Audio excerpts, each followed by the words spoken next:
Perhatikan pernyataan aneh pendeta ini. Yang kami percaya itu adalah Tuhan jadi manusia. Kalau manusia jadi Tuhan, mustahil. Tuhan jadi manusia, apa yang mustahil? Sekarang saya tanya, Tuhanmu orang Islam itu, ya, maha kuasa nggak? Maha kuasa. Maha kuasa itu apa? Artinya maha segalanya, bisa segala sesuatu, bisa. Sekarang saya tanya, kalau Tuhanmu mau jadi manusia, bisa atau tidak? Kalau tidak bisa, berarti Tuhanmu tidak maha kuasa. Kalau bisa, ya berarti dia bisa jadi manusia.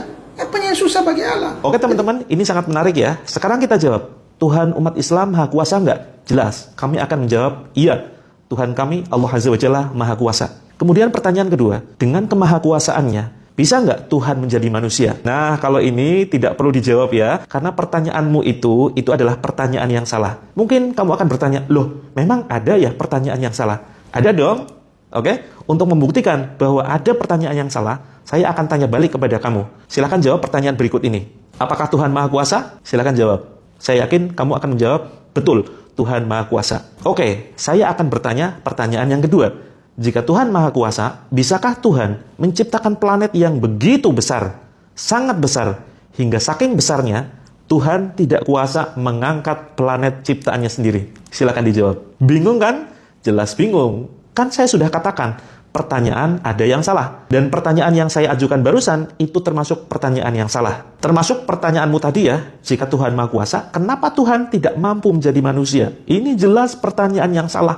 Karena ini termasuk pertanyaan yang menyalahi kodrat ketuhanan. Ini jelas pertanyaan yang sangat-sangat keliru dan tidak perlu dijawab karena memang pertanyaannya yang salah. Di dalam Islam sangat masuk akal sekali ya, Tuhan tidak terlihat sehingga tidak mungkin dikritik.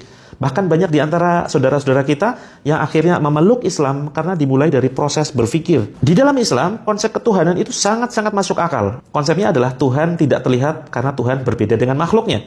Bahkan banyak di antara saudara-saudara kita yang tadinya non-muslim, alhamdulillah masuk ke dalam Islam karena dimulai dari proses berpikir yang benar. Mereka beralasan Islam adalah agama yang masuk akal dan hanya Islamlah konsep Tuhan yang tidak kelihatan. Artinya apa? Tuhan di dalam Islam tidak bisa dikritik karena berbeda 100% dengan makhluknya. Tidak bisa disamakan dengan makhluknya.